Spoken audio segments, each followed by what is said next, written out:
మెదక్ జిల్లా పెద్దశంకరంపేట్ మండల కేంద్రంలో ఆషాఢ మాసం పురస్కరించుకొని భవానీ మాత అమ్మవారికి ఆదివారం నాడు సాయంత్రం అంగరంగ వైభవంగా బోనాలు సమర్పించారు.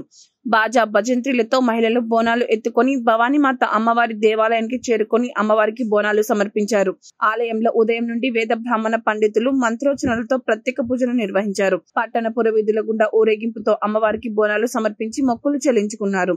ఈ కార్యక్రమంలో ఆలయ కమిటీ ధర్మకర్తలు ఆర్ఎన్ సంతోష్ కుమార్, అరుణ్ శ్రీనివాస్, శివకుమార్, విశ్వనాథం, సుభాష్, అశోక్, ఆనంద్, మహిళలు, భక్తులు అధిక సంఖ్యలో పాల్గొన్నారు.